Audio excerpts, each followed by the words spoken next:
New year celebrate చేసుకుందాం అనుకుంటున్నారా? చేసుకోండి, కానీ చాలా సేఫ్గా చేసుకోండి. అందులో మరీ ముఖ్యంగా అమ్మాయిలకు చెప్తున్నాను, ఈ తాగడము, అర్ధరాత్రి వరకు ఎగరడము, ఏదో 2024లో మనకి చాలా కష్టాలు వచ్చేసాయి, ఇప్పుడు ఆ కష్టాలన్నీ 31st నైట్ ఎంజాయ్ చేసేస్తే 2025 జనవరి పొద్దునకి మంచి రోజులు వస్తాయంటే ఏవి రావు.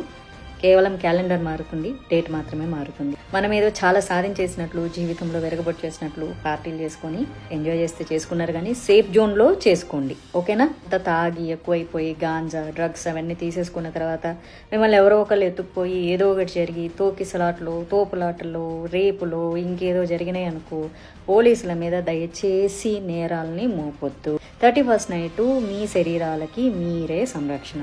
సేఫ్ జోన్లో కావాలంటే ఇళ్లలోనో కమ్యూనిటీలోనో పార్టీలు చేసుకోండి. పబ్బులకి, రోడ్ల మీద కేక్ కటింగ్స్, ఫారినర్స్ కూడా అలా చేసుకోవట్లేదు. వాళ్ళది న్యూ ఇయర్ అయినా సరే వాళ్ళు అంత తిరగబడి రోడ్ల మీద చేసుకోవట్లేదు. చేసుకున్నా అక్కడ సెక్యూరిటీ, అక్కడ కూడా చాలా ప్రాబ్లం అవుతుంది.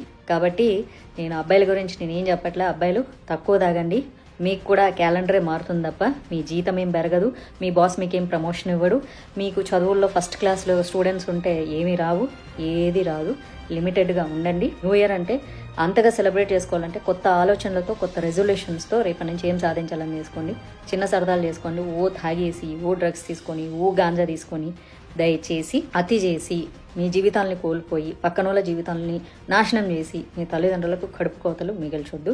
మీ కెరియర్లని పాడు చేసుకోవద్దు. ఇదొక్కటే నేను చెప్తా. ఎంజాయ్ చేయండి, లిమిట్లో చేయండి. ఒళ్ళు మెదడు కంట్రోల్లో పెట్టుకొని చేసుకోండి. Thank you so much.